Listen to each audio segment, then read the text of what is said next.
everybody. I think we are going to go ahead and get started. So tonight is a little bit different in that you're not going to have someone here at the podium speaking. So Carl's going to sit and speak. And we have, in the background you will see that there is a loop that goes along which talks about, it's got newspaper clippings, it's got maps, it's got photographs of history. So that will be going in the background as Carl is speaking. And we will be recording, of course, this, and we'll put it on our YouTube channel probably over the summer. So it is my great pleasure to welcome you to tonight. It's the last in our series of the year where we focused on businesses and industries in Lynchburg. And Carl's talk was actually originally going to be in February, but we got snowed out. We had, there was that 2-week or 3-week period where it just seemed to snow all the time. And unfortunately, his talk was within one of those windows, so we rescheduled for May.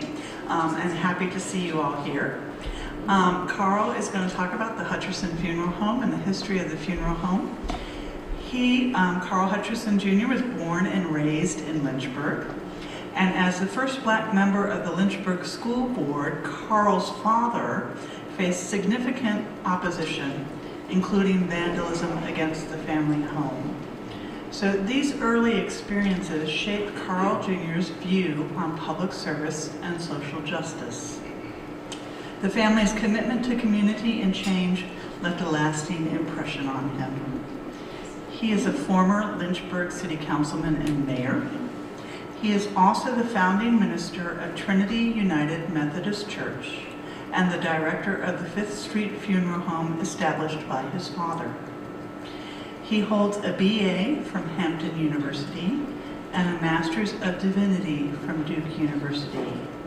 He is married and has 4 children. It is my pleasure to welcome Carl tonight. Please give a round of applause.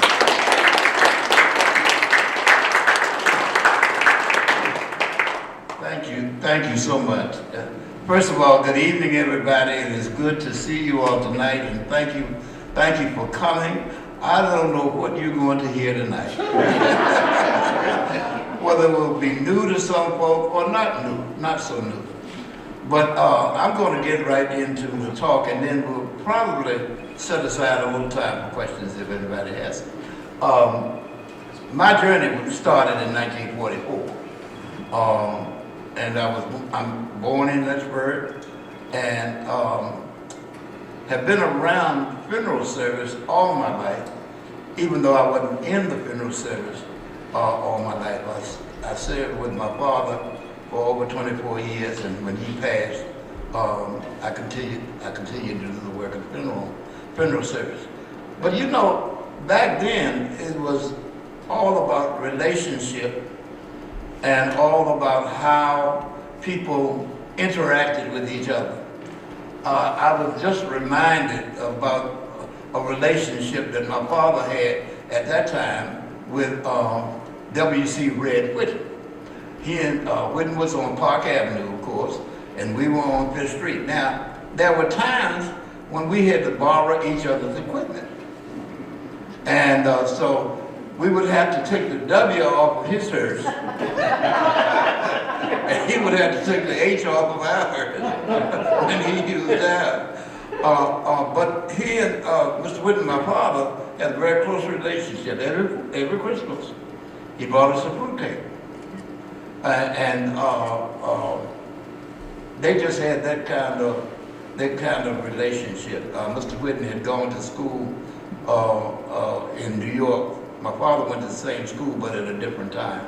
But one of his classmates and Mr. Whitten were very, very close, Edward Mims out of Richmond. And that's where I got my first job in funeral service, working in Richmond. However, 5th Street was a bustling business area as I was growing up. And it has been mentioned that my father was the first African-American school board member. And that was in 1953, the year before Brown versus Board of Education was actually passed. He was placed on the school board. Now that wasn't always pleasant, y'all. we had to practice. My brother, my mother, and I, and my dad had to practice getting under the bed because there were bricks thrown through our window, through the bedroom windows. And we learned well. We never got struck. And it wasn't often that it happened, but it happened on more than one occasion. If someone got angry about a particular vote of the school board, you know, he might take some of that blame. And we didn't always agree on everything either. I did not agree with my father when the what we call the North Building at Dunbar was torn down. I just didn't agree with it. You know, and I was old enough to disagree without being disagreeable. I still had to eat. and I was still living at home. But we talked about it. We talked about it. There were a number of businesses, of course, on that Fifth Street corridor. There were doctors' offices. Dr. Kyle Pettis was the oldest doctor at that time, during the time that I knew about it. Dr. Boulware, Ralph Boulware was a physician. Dr. R. Walter Johnson was a physician. That was before his sister, Eldorado, came to Lynchburg, and Dr. Wesley. They were the physicians on the Fifth Street corridor. There was a pharmacy, Reed's Pharmacy. Many, you know, we think about it now, we don't have local pharmacies like that much anymore. The last one I've seen was down in Clemson, South Carolina. I went down there and I was just shocked to see a local pharmacy. They did have one that was still in business. So that might have been really something that was particular to the South, those pharmacies. But Dr. Reed was a fine man. And he provided medicines for all of the black kids in the area. Now, I did not like Dr. Reed back then. I hurt my arm. And when I went to Dr. Reed's pharmacy to take some medicine, he said, well, let me give you some of this castor oil and strawberry juice. That's what it was. And while I think it worked, it tasted terrible. If you've ever had castor oil, you don't forget it. And I certainly didn't forget it back then. But Dr. Reed was just a well-known pharmacist. I do remember when he passed and his wife was still living on Jackson Street. They had a home there. Mrs. Reed almost lost the home. And I've never forgotten, because the night my father passed, he had called me and asked me to come by the house on Taylor Street. And he said, I need to give you this to give to Mrs. Reed. And what he did was gave me that paper. And I didn't realize what it was at the time. I didn't open it at the time. But it was the clear deed to that property. Well, my dad died that night. And so I never saw him alive again. And I've always just remembered that. But that was because of the relationship that the business owners had with each other. There were a number of cafes on Fifth Street. Earl's Cafe. Earl's Cafe is where the Franklin Hutcherson Funeral Home building on the corner is right now. That was Earl's Cafe, and right next to that, in a little cubicle, wasn't large, was a taxi stand. So there were those two businesses right there. Then going on down the street, there were other restaurants, there were pool halls, there were all kinds of little enterprises. Now, none of you have ever done this, but there was one enterprise that has been since legalized, and we call it the Numbers. I'm glad you all don't know about that. But the Numbers office was primarily across the street in what is now the city parking lot in that garage. those enterprising gentlemen, and all of them were gentlemen at the time, they did well. They really did well.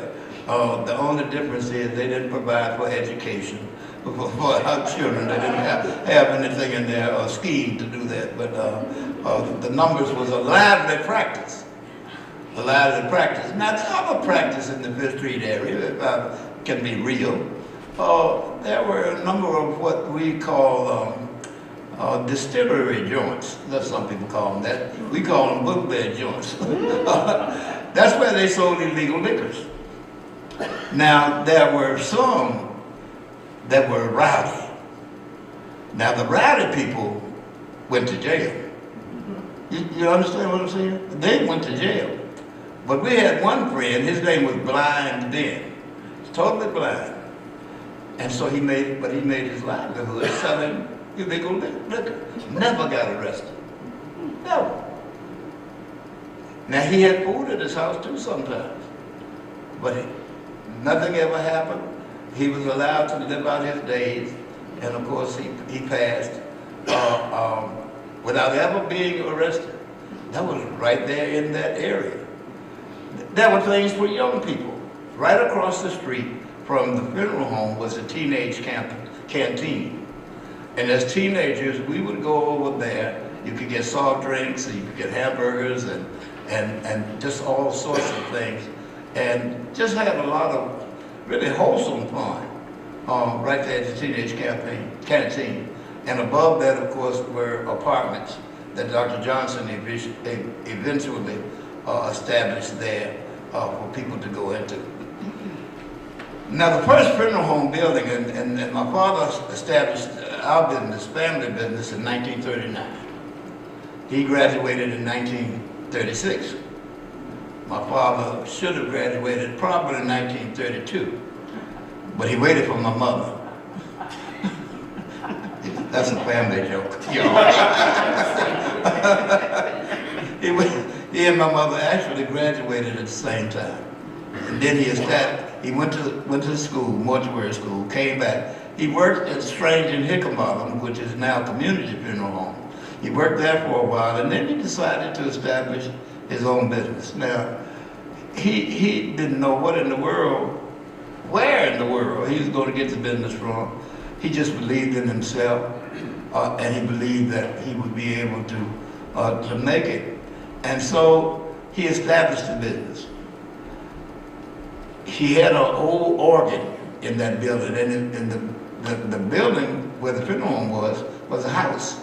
Mrs. Inez Roberts owned the house. She actually lived upstairs. I always thought she was a very brave woman. But you rarely saw her. She rarely came downstairs, and the funeral home was downstairs. But she was a lovely lady, and of course my father thought so much of her for allowing him to, use that building. It was not a large building. There was no large chapel or anything like that. But the business did grow. I remember him telling me about the first death call that he received. There was a gentleman who loved music, and my father had an organ. And somebody just came by, a friend came by, and played the organ. Well, this gentleman happened to be there at the time, and he came in and listened to the man playing the organ. And he said, "Oh, when I die, I want somebody to play the organ for me." Well, believe it or not, in October of 1939, he passed. Right after my father had opened the business. And they called out my father to handle the service. That was his first call. And he never had forgotten that. He didn't let me forget how he developed that business. The other thing that we did, of course, that is not done now, is that we had ambulance service. We would go anywhere and everywhere. And when I got old enough to ride or drive, I would have to go with one of the other employees or ride with them or drive when I got old enough to drive. And that really propelled our business in the county. Because some funeral homes did not want to drive in the county. Some funeral homes did not want to go drive during the winter. But my father decided that he would go anywhere and everywhere that he was needed. Not only did he drive for persons who were deceased, we picked mothers up who just had babies. We would go to Lynchburg General or to a home, wherever was needed, and we would take the baby, pick the baby up. We had a little bassinet for babies. And actually, that was part of the service that the funeral home provided. Now, you didn't get paid for that. That was just a service. You did that so that you hope you would get to serve the family on the other end. And maybe you'd get paid for your service.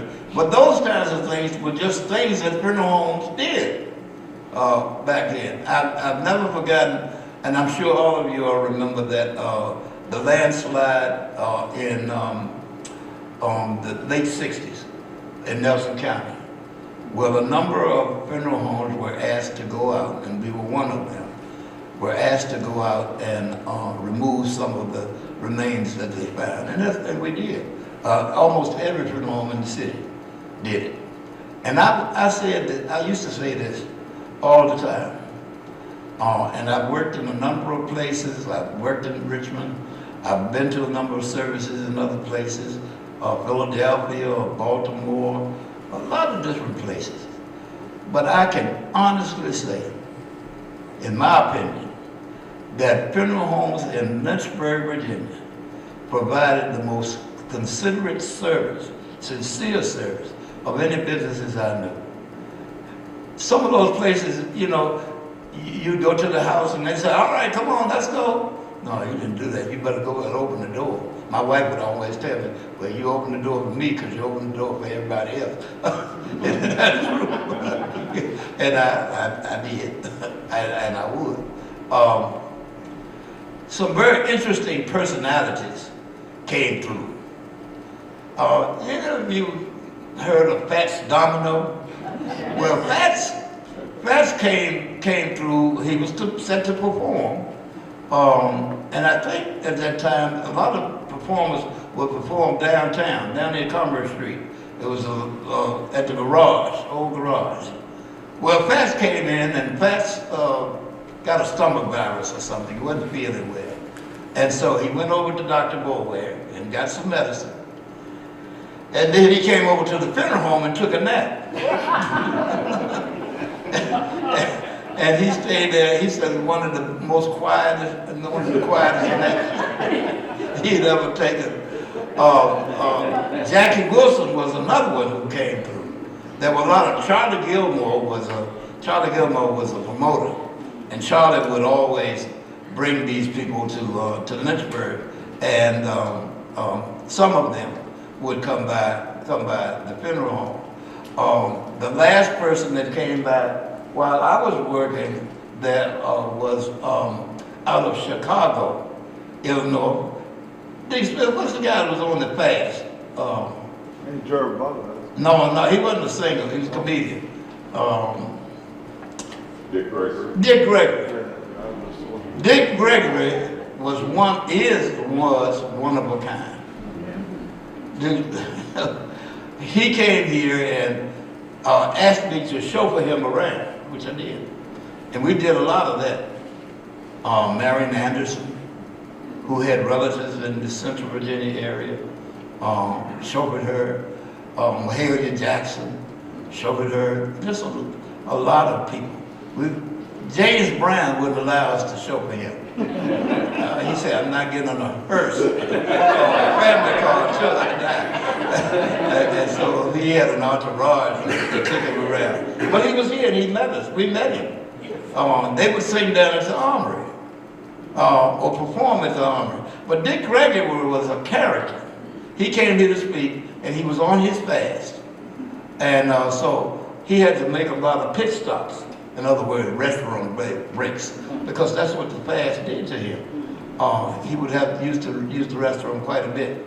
Well, later when I became mayor and I also was the vice president of the Virginia Municipal League, there was a convention in Alexandria.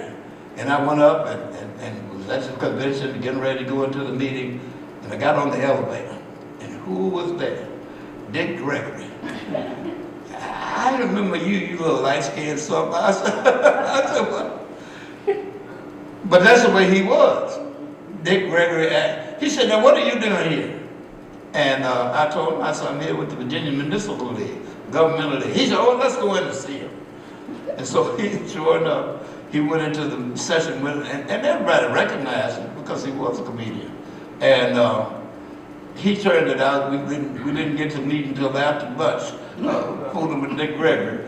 But it was the relationships. I keep saying that because in my 81 years, relationships have meant an awful lot. And relationships that we established in funeral service was always special. When I was a boy, we used to have conventions.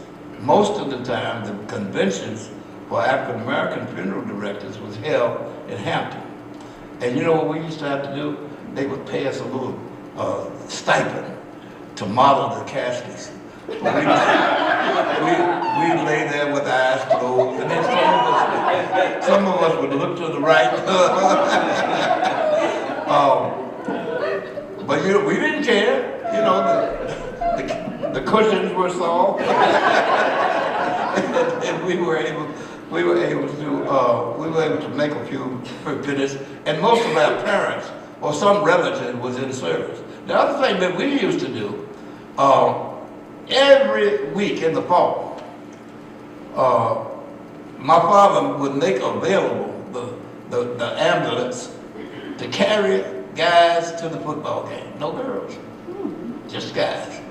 We'd go to City Stadium. I'm telling you, we almost filled up a third of the stadium with so many guys getting out of the ambulance when we got there. And we always went to Dunbar's games.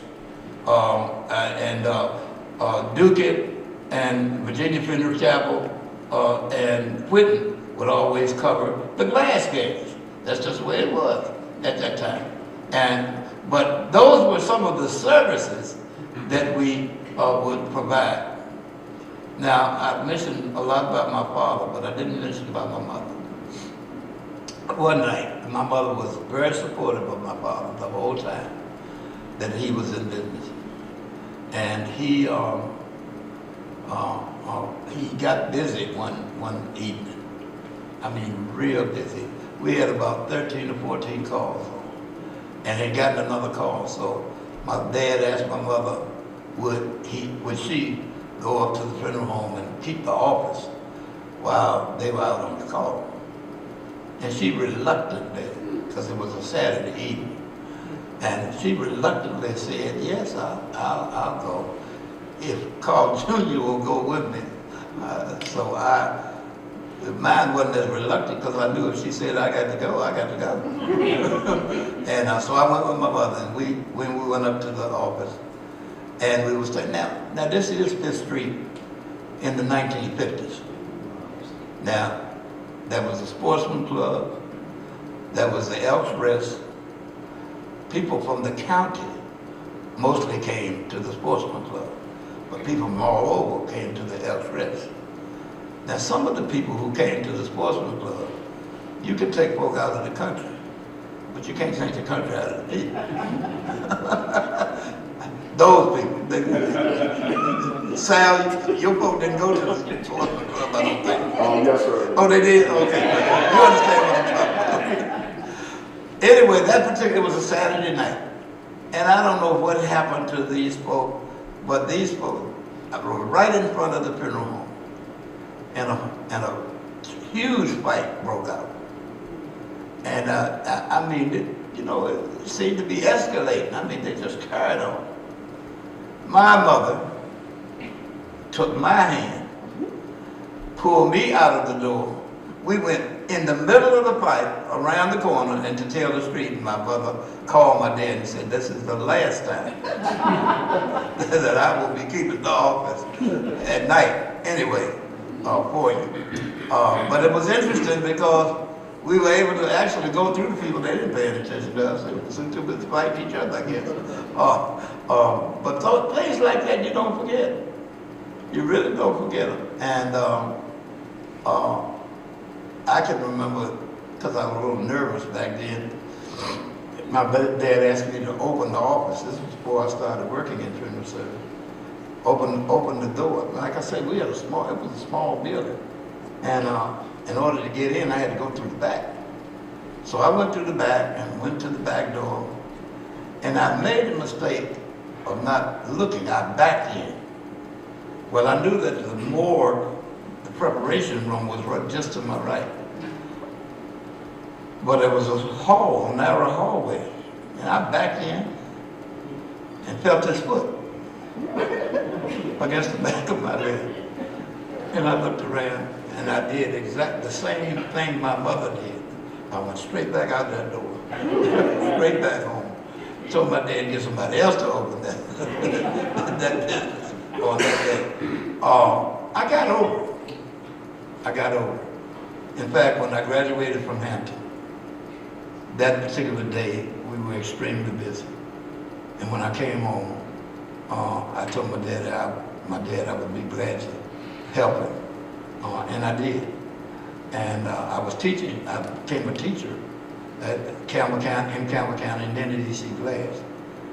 But I've always remembered the day that I went to him in 1972 to let him know that I was interested in working for him full time if he wanted me.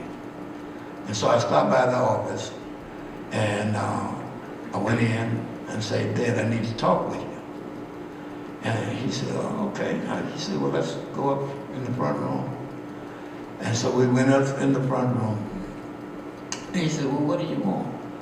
I said, he and I both were very emotional about that. But I asked him, would he allow me to come and work for him? And he started crying. I said, "Well, Daddy, why are you crying?" And he said, "I thought you were coming here to tell me you got somebody pregnant." I said, "Oh, no, Dad, nothing like that." But he and I had that kind of relationship. And I guess we had that relationship because at 16 he had told me, we were sitting there at home one evening, and he said, "Son, I want to tell you about the birds and the bees." I said, "Oh my, I'm going to learn something here this evening." And the phone rang, and sure enough, it was a death call. From that day, when I was 16, to this day, and I'm 81, he never did get around to telling me about the birds and the bees. But at least he realized when I went to work for him that I was still had a little sense in my head, and he was appreciative of that. I worked for him until he passed in 1979, and I continued to operate the business until 2008, full-time. Went to school, mortuary school. I didn't mention that I went to mortuary school at John Tyler Community College, which is between Richmond and Petersburg. It is the only school in the Commonwealth of Virginia, but a good school, and we learned a lot. I was only one of two morticians at that time when we graduated from John Tyler. Only two morticians here. Mike Moore, who was working for Duke at that time, and I could do eye enucleations. In other words, we could, save the cornea for future use. We were the only two in the funeral service that could do that. And then, of course, the doctors realized they could make a little money, and so they took it over themselves, and we lost that job. But it was fascinating. And it was interesting, and it was so interesting because it didn't matter who it was, even though there was still some feelings, sensitivities about a black funeral director taking the eyes out of a white person, or even vice versa. But we made it, and Mike and I became friends then and remained friends since that time. Because of the fact that we both went to Tyler together, we both graduated together, and we were both able to do a service to humankind. We felt that we thought was important. I could ramble on and on. And I don't want to do that. I tell you one thing my father did tell me, which he probably was right as I look back on it. He always said, don't get in politics. And I did. I just ignored it. Of course, he had passed when I did that. He didn't see his work on the school board as a political thing. And of course, he's the only person who was honored with a school named in his honor while he was still living. Now others have had schools named after them since they passed, but he did have that he had that privilege. Hutcherson Elementary School was named after him while he was still living. And I remember going to the dedication ceremony. But I'm gonna tell you all something. I always felt that he should have been recognized, I guess that's the term, by the National Conference of Christians and Jews. I always felt that. You know, but in hindsight, I guess it was so named the school after the name. We didn't do it together. But I'm so proud and privileged that on the 22nd of this month, that I will be honored with the humanitarian award at the University of Lynchburg. And when they asked me,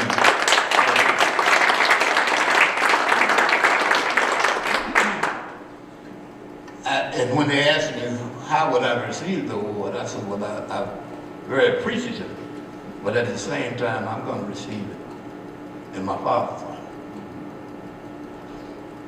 I get emotional. I thank God for both my parents, my mother being the teacher that she was, my father the funeral director and business person that he was, and my family, my wife and my children who've always been supportive. I'm sorry my angel daughter couldn't be here today. She's in Atlanta today, but I have a daughter that really takes care of me now, trying to get me to move to Raleigh. I'm not going yet. I'm just not ready yet. I still get all these calls about our current city council. And I tell you, you might like or dislike the council, but it's the best show in town.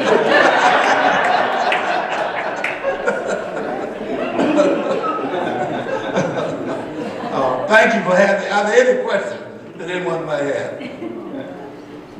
Yeah. What years were you the mayor? I don't remember. I was the mayor from 2000 to 2006. Thank you. Yes. My last 6 years. I was vice mayor for the first 2 years. I was just a councilman. Then I served as vice mayor under Pete Warren, and then became mayor in 2002. Yeah. Back in the 50s, I'm curious, was the funeral home, what percentage of your funerals would be non-African Americans? Probably 3%. Let me tell you what. Thank you. And we did have that. There were times, thanks so much. There were times when we had what I call spurts. Now, what did white families do when they call a black person? Cremate. And don't put it in the paper. That's the way it works. The last service that I had while I was working full time was an airline pilot from American Airlines. Great guy. His father died first, and he called us to bury his father. He said, I had been serving on council, and he said, I've just been watching how you interact with people. And he said, I want you to bury my father. And I did. And then his mother died. And I was still on council. Now his mother had come from New Jersey. And so he wanted her remains to be buried in New Jersey. So what he did was, he said, we'll fly her up there. And then he came back by the office, he said, no, we're not gonna fly her. I said, why not?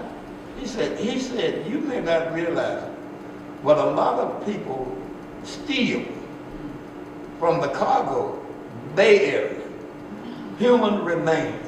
He said, no, you're gonna have to drive up there. I don't want nobody to steal my mama's body. I said, okay.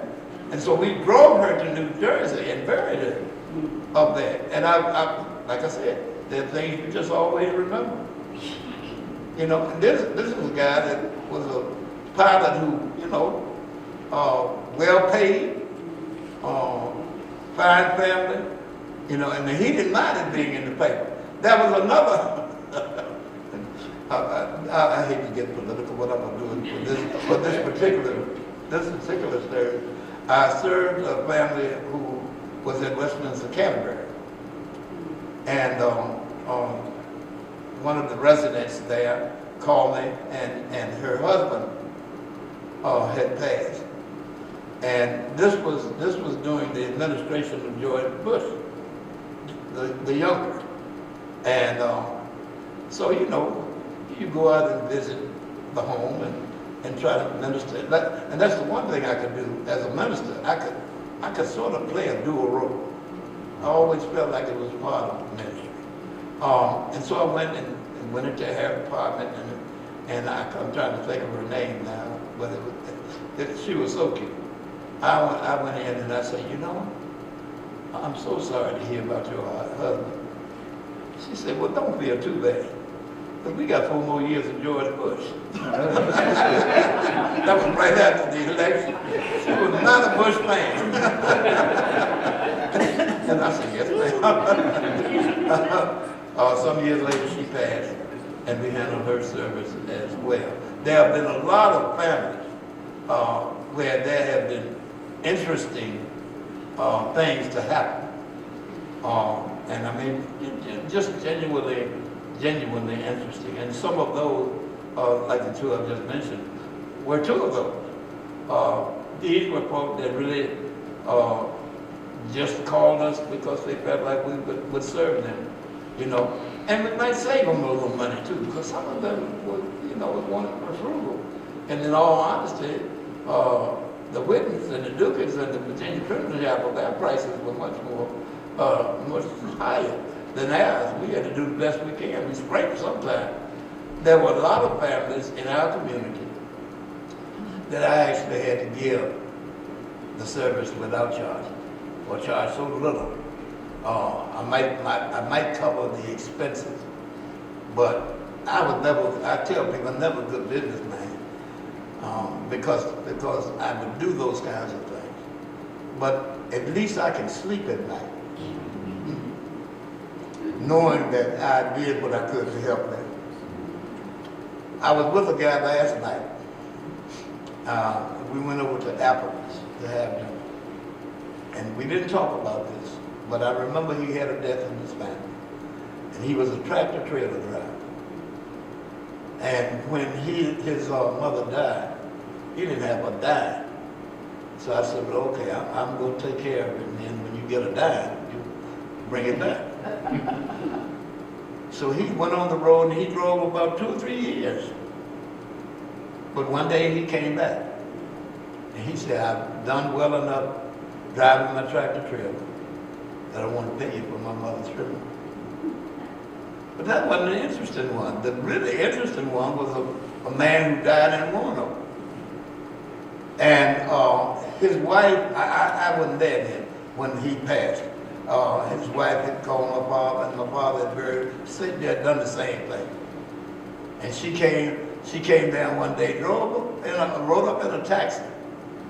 And I happened to be there, and she said, well, I just wanted to let you know I came by to do what I couldn't do when my husband passed. I want to pay you for the service. And I'd never met her. I said, well, let me go look at the book. So I looked at the book, sure enough, she had not paid for her husband's funeral. He died in 1956. She paid in 1974, but she came back.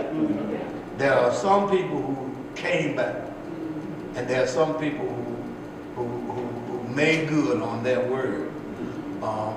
And I've always been grateful. This community is a special community. The city of Lynchburg is special to me. And I'm just grateful that I had the opportunity to serve both as a funeral director and as a pastor, and as a teacher, because a lot of my students, former students, still come up and say they appreciate the times that we had together back in the day. And I'm grateful to you for allowing me to come. I've never forgotten, this is another, some things you don't forget. I've never forgotten with Jones Memorial Library, that there was a time when African Americans could not come through the hallowed doors of Jones. But I also remember my professor at the University of Virginia, Harry Ferguson, was allowed to come through the back door. He was real light-skinned. He was allowed to come in the back door and do some research on his book, one of his books. And he didn't really talk about it a lot, except when we were in circles where he knew it wasn't going to just be, spread out. And he said, I learned so much, but I hope I taught a lot too. And that's the kind of person that he was. So thank you. Any other questions? Yeah, Mr. Smith. I had the pleasure of knowing your father when he was, and your mother when she was teaching up around And when I first met you, you were the quarterback at Dunbar, so you was automatically a hero. So, but I'm asking you, do you know anything about your grandparents, what type of people they were, or who they were, or where they were from, or anything? Yes, my mother's father was William Gilbert. They used to call him Chicken. He used to work down at the,